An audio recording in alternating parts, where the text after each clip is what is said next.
Igreja Açores, o programa com a atualidade da Diocese para ouvir ao domingo, ao meio-dia, na sua Antena 1 Açores. Olá, seja bem-vindo a mais uma edição do Igreja Açores. Hoje, no espaço de entrevista, Carmo Rodeia entrevista Margarida Lalanda, mas antes vamos à atualização das notícias da Diocese Açoriana. O Seminário Episcopal de Angra comemora 163 anos neste domingo, 9 de novembro, uma data que coincide com o fim da Semana de Oração pelas Vocações. As celebrações oficiais decorrerão a 23 de novembro, a quando da ordenação diaconal do aluno Fábio Silveira. E nós vamos celebrar de uma forma especial, agora neste mês de novembro, não será no dia 9, mas será, podemos dizer assim, quando da ordenação do candidato ao diaconado, Fábio Silveira, que será no dia 23. Na véspera faremos uma vigília vocacional que, em vez de fazermos aqui na terceira, na data, na véspera do dia do aniversário do seminário, dos 163 anos, nós vamos fazê-la exatamente esta vigília na véspera da ordenação do candidato ao diaconado, onde também estarão presentes aqui os seminaristas teólogos, estarão também connosco. Será também um reencontro, um voltar às raízes nesta formação que estão neste momento a realizar no Porto, mas depois também que na parte final estarão aqui no seminário e também nas comunidades. No aniversário da instituição formativa, o reitor Padre Emanuel Valadão Vaz diz que é mais importante do que nunca a aposta no pré-seminário e na pastoral vocacional como um todo. A Ermida de Nossa Senhora da Paz, em Vila Franca do Campo, assinala a sua festa pela primeira vez enquanto santuário diocesano, de 8 a 10 de novembro. O pároco responsável pelo santuário, Padre José Borges, diz que é tempo de serenidade e oração pela paz. Este ano, não diria que temos expectativa, mas temos uma grande esperança. Esperança renovada de levar ao mundo, ou trazer ao mundo, como um imã que atrai as pessoas. Essencialmente para rezar e contemplar. Contemplar esta natureza que nos traz paz e rezar para que a paz seja uma realidade. E tenho visto neste último ano de uma forma mais a miúdo, porque nos aproximamos mais, porque este ano é um ano de graça por ser jubilar, porque nós tivemos a graça de ser elevado a santuário. E esta festa agora que nós vamos celebrar é a primeira festa que vamos fazê-la como santuário diocesano da Senhora da Paz. Vamos vendo que o corpo vai pedindo um pouco mais de calma. E também a alma aprecia a paz recebida lá no monte. Não é uma corrida, mas é um peregrinar até lá acima. Porque lá em cima há uma grande paz que nos espera do outro lado do barulho do mundo. Este ano, enquanto santuário, a programação é ainda mais cuidada, com todos os movimentos da ouvidoria envolvidos. Depois da celebração no sábado, há uma vigília organizada pelos escuteiros da ouvidoria e que tem uma preparação longa que os chefes fazem com os meninos. Um deles vão prestar o seu preito à senhora. Eles também vão acompanhados pelos seus chefes. Depois chegam lá acima e depositam as suas orações, as suas velas, os seus trabalhos que fazem no escutismo. E depois ajuda-nos a cantar. No sábado, o ponto alto é a caminhada pela paz. Este domingo, a Eucaristia Solene é pelas 11 horas, presidida pelo padre Rubén Medeiros Sousa, e pelas 15 horas os romeiros da ouvidoria, acompanhados pelos restantes romeiros da ilha, recitam o terço pela paz. As celebrações encerram na segunda-feira com a recitação do terço pelas 19 horas, seguida de Eucaristia às 19h30. O processo de beatificação da Madre Teresa da Anunciada ganhou agora um novo impulso com a nomeação de uma comissão histórica. Para o reitor do Santuário do Senhor Santo Cristo dos Milagres, Padre Manuel Carlos Alves, levar este caso a Roma é um dever da Diocese. Eu penso que levar esse processo até Roma é um dever da própria Diocese de Angra. É um direito que os cristãos têm de que a Igreja, na sua autoridade máxima, se pronuncie sobre a vida, sobre os ensinamentos desta mulher. O trabalho está quase todo feito. Falta, assim se pode dizer, juntar todas as peças do puzzle e depois haver os pronunciamentos definitivos da parte da Diocese, com o encerramento do processo e entregue em Roma. Este é um objetivo muito sério que impôs-me a mim próprio na minha estadia aqui como reitor do Santuário do Senhor Santo Cristo. Nem tudo depende de mim. Muito vai depender na conclusão do processo das autoridades judiciárias canónicas, que irão pronunciar-se sobre a abertura, sobre o encerramento, sobre cada um dos documentos que foram aparecendo. Não falou, mas é também um dos aspectos relevantes, ou uma das dimensões relevantes, a obtenção do milagre. O reitor acredita que muitos milagres deverão ter acontecido ao longo do tempo e que é preciso documentá-los devidamente. E esta documentação é importante, daí a necessidade até que as pessoas comuniquem ao santuário as graças recebidas por intercessão da Madre Teresa, para que também nós possamos, perante o nosso olhar crítico, aferir da importância dessas graças em termos de processo de canonização ou de beatificação, porque é necessário para a beatificação um milagre, para a canonização dois, o da beatificação e outro posterior. E por aí passam as autoridades científicas, no caso médicas, que irão analisar toda a situação e fazer a sua declaração final se a cura, se foi o caso de cura, foi natural ou por ação da medicina ou de forma inexplicável, e que aí se pode interpretar na parte religiosa com uma dimensão milagrosa a intervenção da Madre Teresa junto de Deus em benefício dessas pessoas. Portanto, há aqui um conjunto de situações vastas que têm de ser analisadas por cada uma das comissões, mas decisivo, propriamente dito, vai ser o papel da autoridade judiciária canónica, que irá certificar não só da veracidade dos documentos, mas também da organização jurídica de todo o processo a ser apresentado em Roma. Embora o processo de beatificação tenha sido iniciado em 1740, nunca chegou à sua conclusão. Nascida em 1658, Teresa de Jesus, ou Madre Teresa da Anunciada, como ficou conhecida, entrou no Convento da Esperança em 1682, onde dedicou toda a sua vida à promoção do culto ao Senhor Santo Cristo dos Milagres. Também esta semana foi aberta oficialmente a fase romana do processo de beatificação de Maria Vieira da Silva. A Sé Catedral acolheu na passada segunda-feira a concelebração evocativa dos 491 anos da criação da Diocese de Angra. Na homilia da Eucaristia, o Bispo de Angra, Dom Armando Esteves Domingues, apelou à reconstrução de comunidades vivas e dinâmicas. Caros irmãos e irmãs, obrigado por seres também vós construtores de unidade nas comunidades, cada um de acordo com os dons que recebeu no batismo. Somos todos instrumentos que Deus usa para continuar a construir este povo açoriano, um povo crente, um povo moldado dentro da Igreja de Cristo, um povo sensível à partilha, e um povo capaz de descobrir a mão de Deus sempre e se calhar mais ainda em tempos de dificuldade. Somos protagonistas, sois todos vós, deste projeto sempre inacabado da construção destas comunidades vivas e dinâmicas, unidos aos párocos, essa presença fiel e constante do pastor no meio das suas ovelhas.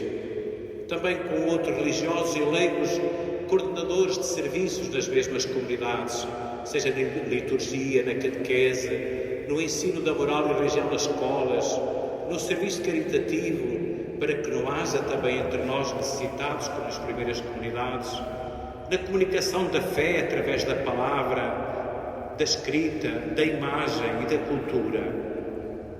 Saúdo-vos e agradeço-vos em nome do Senhor, porque todos sois missionários da esperança.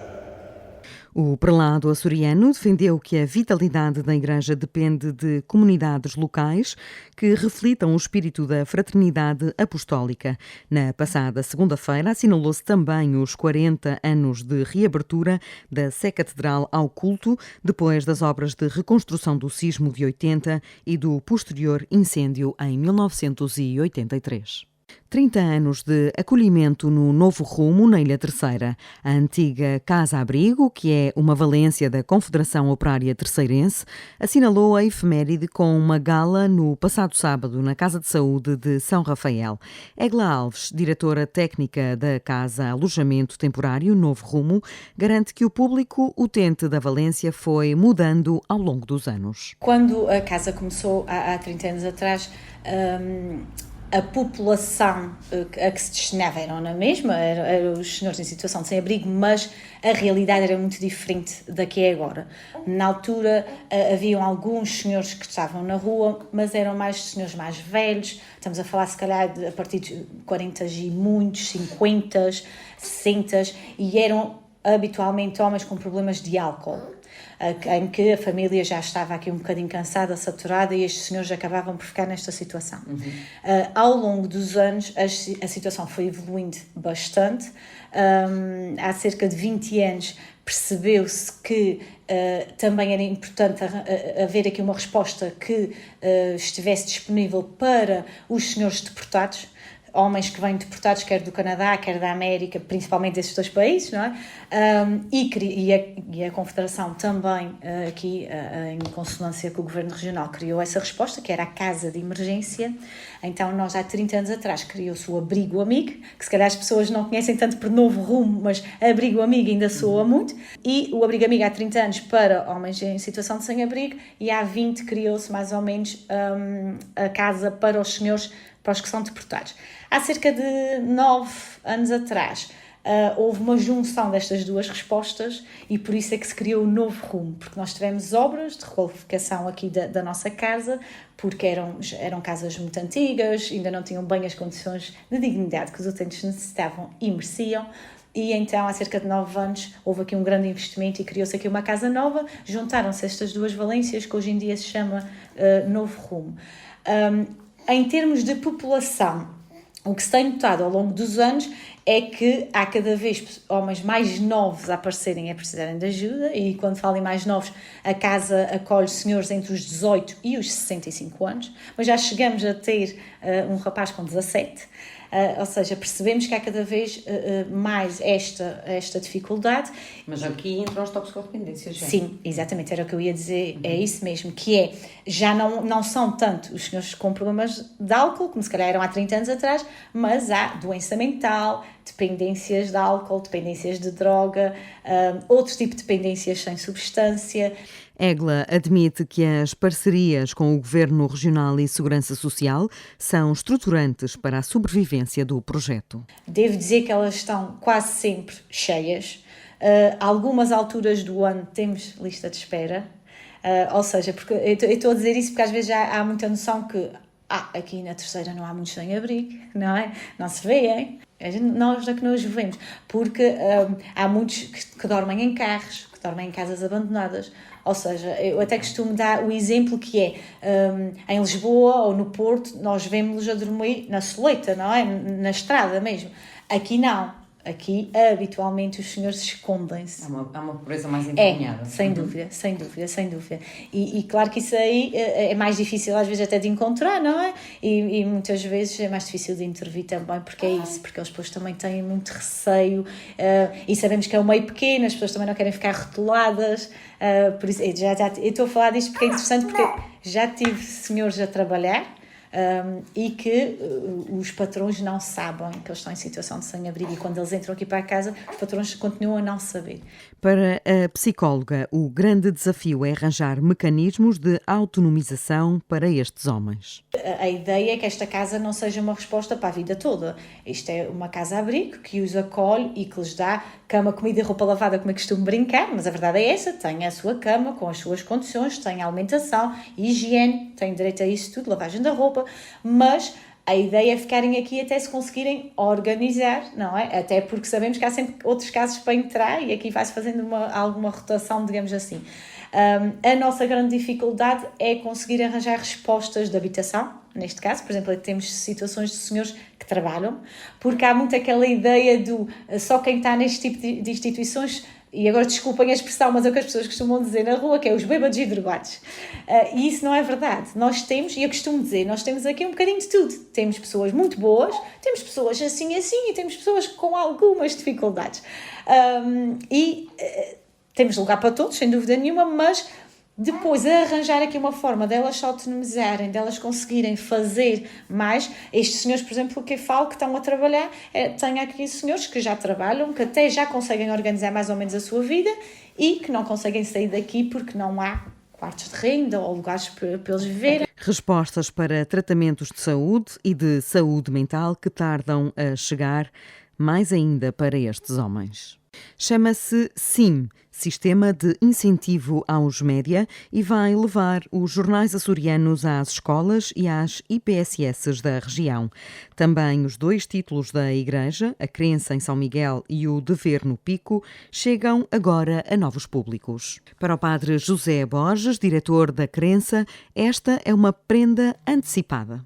Representa um presente antecipado de Natal e também do nosso aniversário. Em breve nós completamos 110 anos. Eu não vejo isso como um peso, mas como uma instituição que só pode ser muito acarinhada pelos anos que tem, pelo contributo que deu ao longo desses anos à nossa igreja e à nossa localidade. Parece que a cultura é o parente pobre, ou mais pobre parente do governo, ou até mesmo dos povos. Mas desta vez acho que o nosso governo, o seu programa de apoio regional, traz-nos esta lufada de dimensão maior, porque agora vamos chegar a outros lugares, a outros públicos, onde isso vai ser uma mais-valia, como instrumento de trabalho, mas também como presença da palavra, que além de ser da sociedade também é da Igreja. Para o sacerdote, a porta aberta para as escolas e IPSS traz novas responsabilidades, mas também mais possibilidades de conteúdos e de sustentabilidade através de publicidade. Também no Dever, na Ilha do Pico, a notícia de mais 190 assinaturas foi acolhida com muito agrado, mas o seu diretor, Manuel Gonçalves, destaca também um outro apoio do Governo Regional. Na minha opinião, mais do que o número de assinaturas, é o facto de nós entrarmos dentro das escolas. E julgo que este é que foi o grande evento, porque não são os 450 euros mensais que vão viabilizar o jornal. Agora, indiretamente, vem viabilizar o jornal. Porque se nós entrarmos nas escolas e nas IPSS, temos a esperança de que nós estamos mais presentes. A parte de apoio à impressão foi das mais sentidas, porque até aqui nós não tínhamos qualquer apoio de impressão, agora passámos a ter, que envolve valores superiores ao atual movimento de assinatura. Manuel Gonçalves tem esperança que as escolas comecem a colaborar mais com os jornais, de forma a chegar aos mais novos. O novo apoio do Governo Regional aos órgãos de comunicação social dos Açores prevê assinaturas para todas as escolas dos Açores e para as IPSS da ilha de cada jornal. Entre Vistas, com o padre Teodoro Medeiros. A Odisseia dos Tontos é um filme argentino de 2019, realizado por Sebastián Borenstein, conta com alguns atores argentinos famosos, entre os quais se conta Ricardo Darín. Aqui, o modelo filme de crime é invertido. Os protagonistas, um grupo de pessoas pouco sofisticadas, depois de terem sido defraudados por um banqueiro, decidem reaver o seu dinheiro. O mesmo encontra-se numa caixa forte, situada no meio de uma pastagem de vacas. Caixa essa protegida por um sistema de segurança e alarme.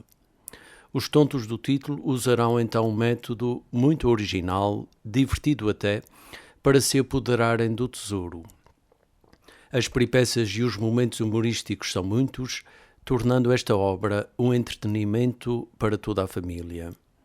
A Odisseia dos Tontos é bem conseguido, joga com as convenções estabelecidas e entretém com um sentido de justiça. Bom visionamento, bom domingo e uma boa semana para todos.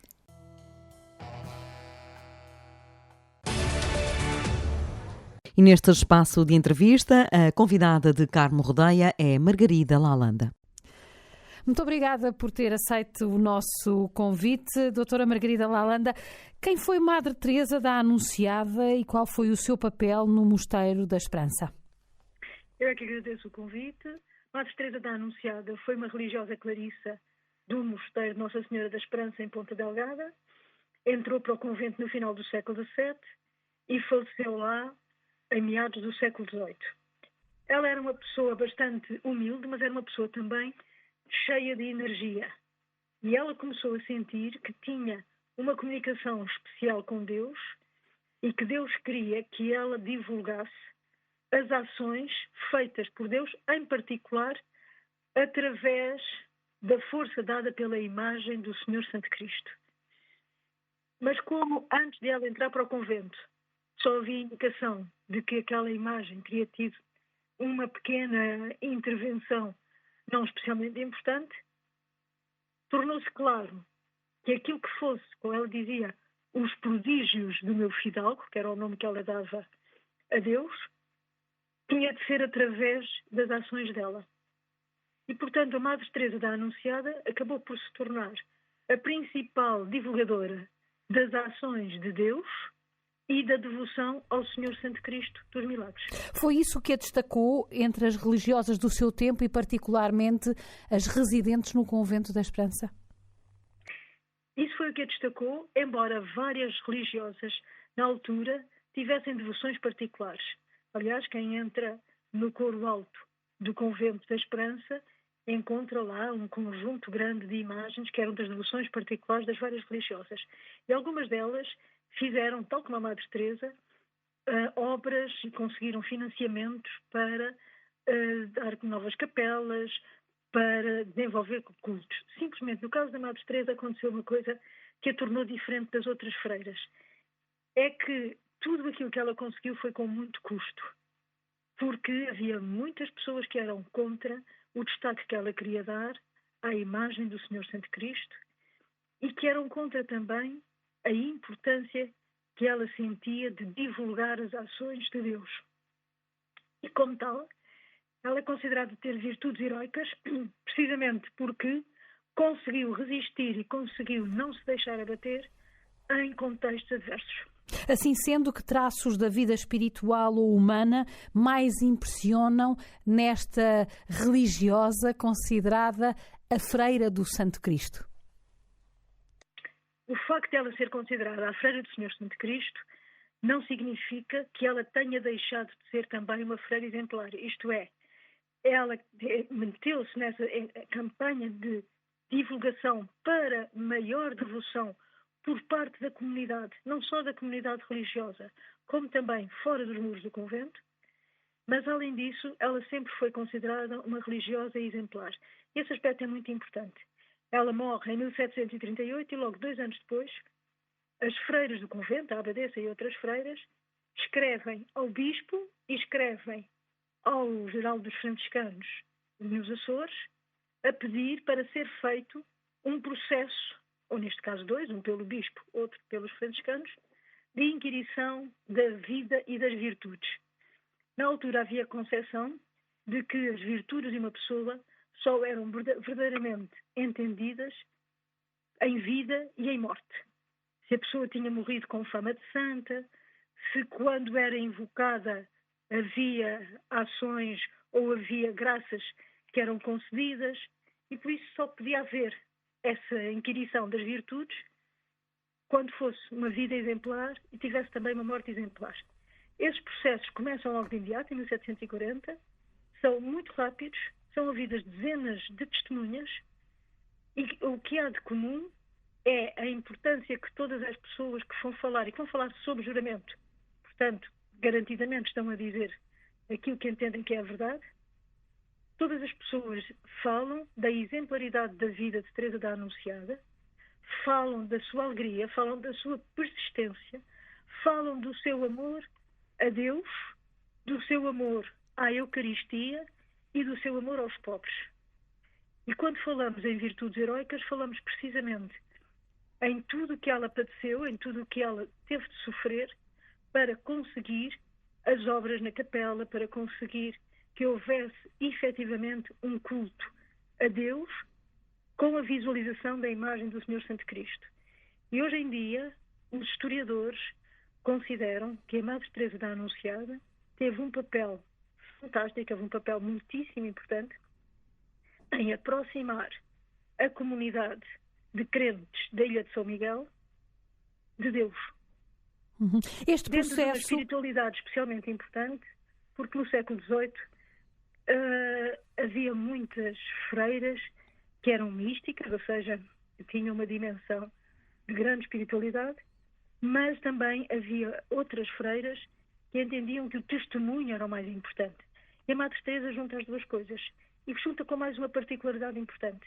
É que a imagem do Senhor Santo Cristo é uma imagem do período logo antes da Páscoa. Ou seja, é da crucificação de Cristo. É antes da crucifixão.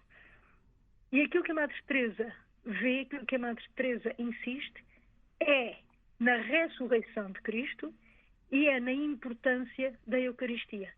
Tanto que Madre Teresa queria ter a certeza de que rezava bem. E para não ser levada a interpretações erradas, ela dizia que tinha conversas com Deus e nessas conversas ela pediu a Deus para lhe dar uma garantia, no fundo, para ela saber se estava a rezar bem, para saber se estava a pensar bem. E então essa garantia era quando ela comungava, se aquilo que ela estava a fazer era correto, ela sentia um gosto especial na comunhão. Ora, esta devoção também à Eucaristia é uma marca muito importante de Madre Teresa. Por isso, há historiadores que a consideram como um dos 5 santos portugueses dos séculos XVII e XVIII. Um dos 5 maiores santos do século XVII e XVIII. Aliás, a vida dela está muito, é muito semelhante, tem traços muito semelhantes a Teresa de Lisieux, não é? E a postura dela também perante a Eucaristia.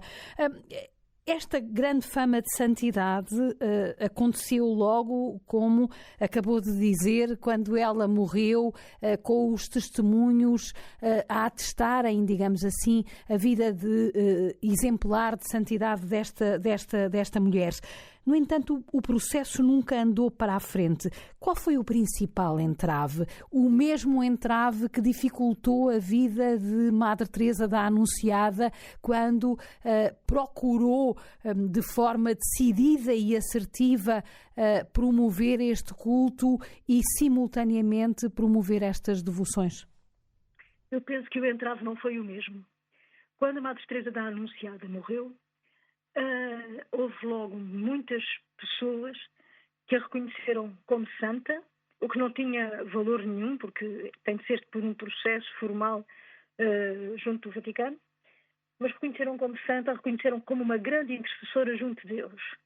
E por isso, à boa maneira da época, houve quem fosse recolher um pouco do seu sangue, ou quem fosse recolher bocadinhos da sua roupa, para serem, no fundo, relíquias que ajudassem as pessoas depois nas suas dificuldades. O que é importante aqui é que isso não era por ser só a Madre Teresa, mas era pela proximidade que ela tinha de Deus e que as pessoas se sentiam confortadas com essa proximidade, com essa intercessão. Aliás, a Madre Teresa não queria nada para si.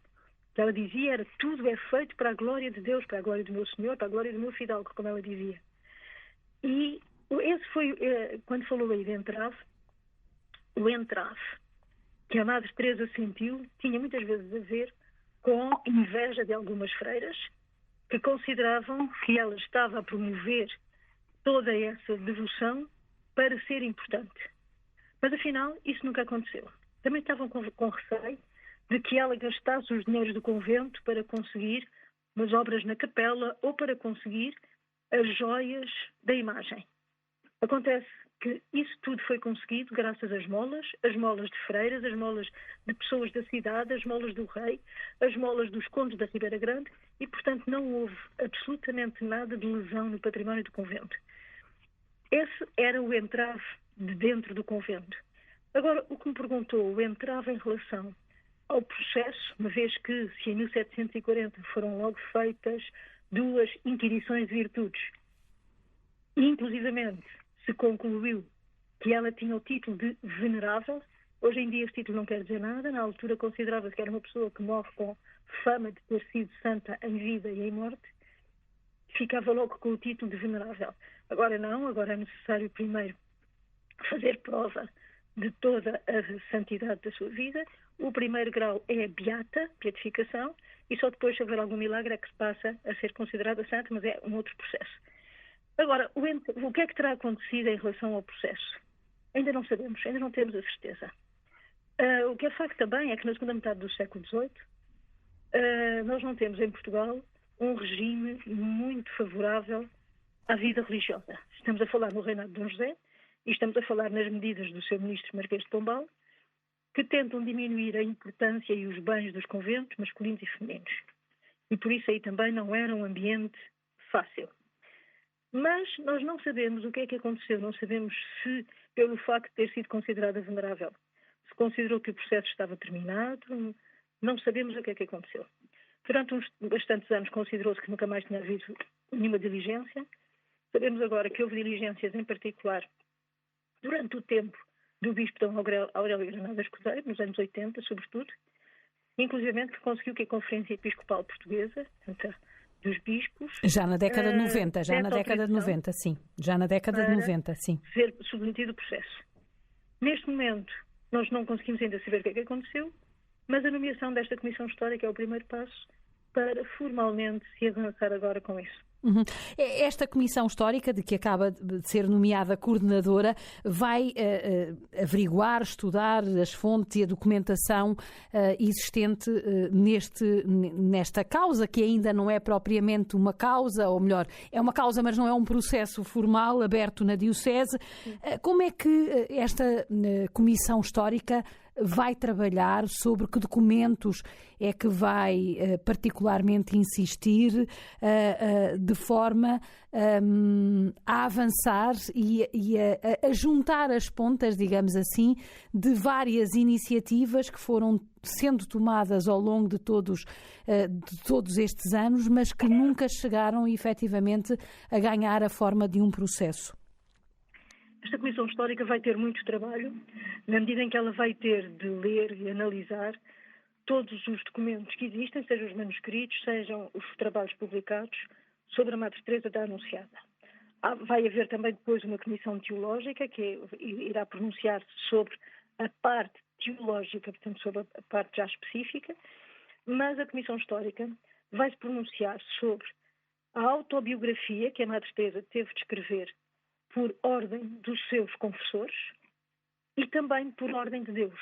Porque, basicamente, como que ela nos diz, é que Deus queria que as suas ações fossem conhecidas e que ela era considerada o veículo dessa divulgação. Mas, especificamente, não só Deus em geral, mas através da representação da imagem do Ecce Homo.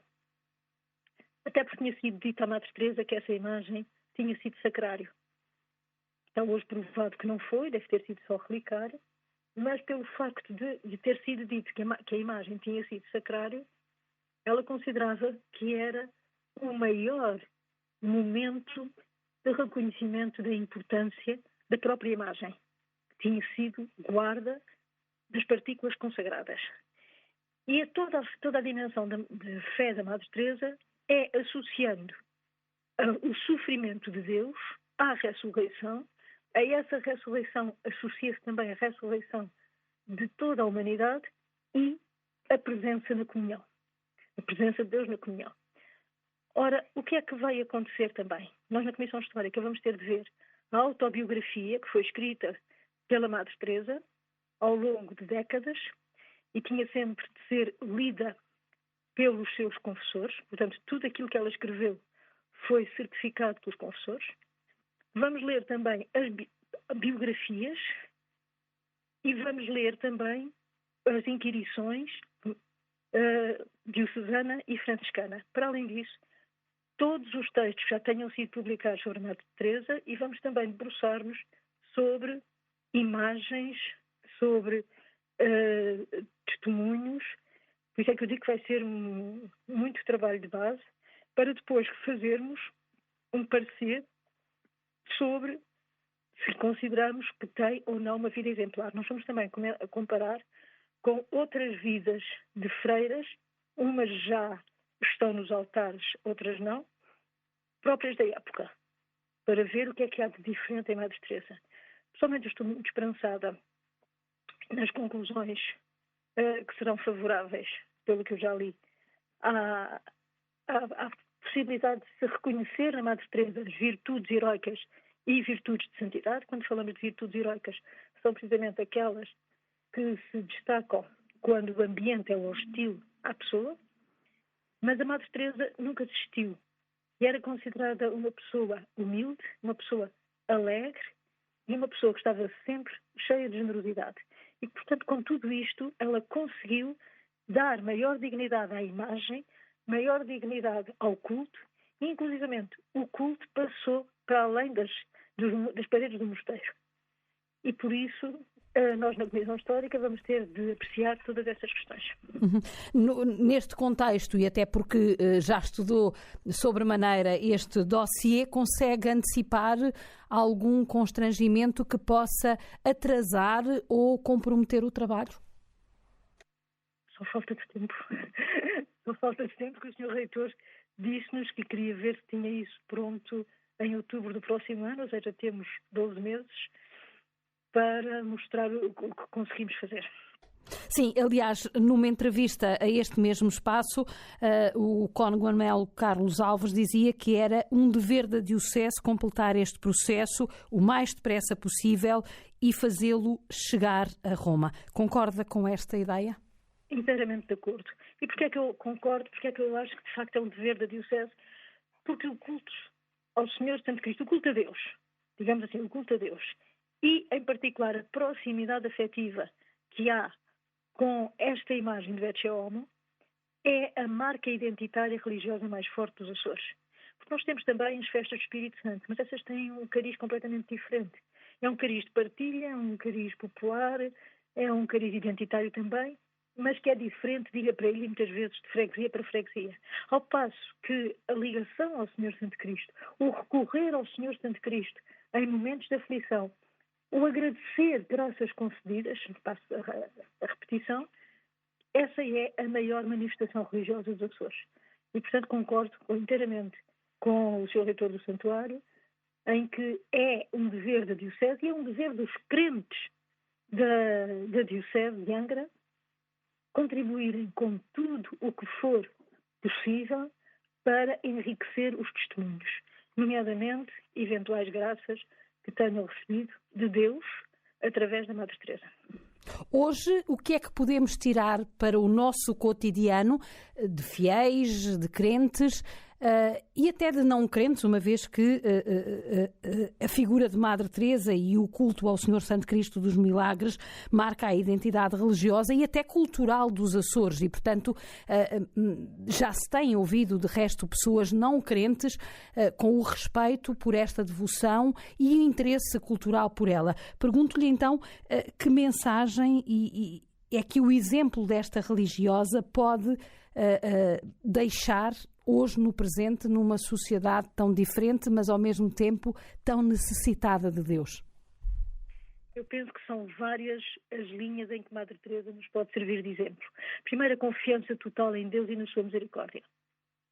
Por muito difíceis que lhe parecessem as tarefas de que ela se sentia encarregada por Deus, ela não desistia. Ela tentava ir para a frente. E ela dizia, mas aquilo que vós quereis, Senhor, de certeza que não vai ser bem feito por mim, porque eu sou uma vil criatura, eu sou uma pecadora. E, portanto, por favor, era melhor escolher outra pessoa, outra agente. E a resposta de Deus era, não, escolhi-te a ti, e é através de ti, da tua humildade, que eu quero que as pessoas reconheçam a minha grandiosidade. Portanto, confiança total na misericórdia de Deus. Segundo, persistência. Terceiro, generosidade. Pensar nos outros e englobar no mesmo amor a Deus, o amor à redenção e à Eucaristia e o amor aos pobres, em especial aos pobres que se sentiam menos protegidos e que necessitavam de ter a confiança em Deus. Uma outra linha em que Madre Teresa da Anunciada pode ser um amparo neste século XXI tem a ver com a generosidade. Tem a ver com o desprender-se de si. Mais uma, a humildade. E, em termos mais religiosos do que só como valor humano, o esclarecimento. O esclarecimento que ela tem, precisamente da dimensão de Deus, enquanto muito mais do que aquele que morre, não é aquele que vive. É curioso que a imagem sai à rua mesmo no fim do tempo pascal, imediatamente antes do tempo do Espírito Santo. Ela não sai na Sexta-feira Santa. Não é uma procissão de enterro, é uma procissão de vida. Estas são, para já, as características que me ocorrem em que nós podemos ter como exemplo a Madre Teresa da Anunciada. Muito obrigada, Margarida Lalanda, na primeira pessoa. Ela é a coordenadora da Comissão Histórica, nomeada esta semana para validar, para estudar as fontes e a documentação que atestam a fama de santidade de Teresa da Anunciada, a religiosa clarissa que impulsionou o culto ao Senhor Santo Cristo dos Milagres. É tudo por esta semana. Nós estamos de regresso no próximo domingo. Até lá.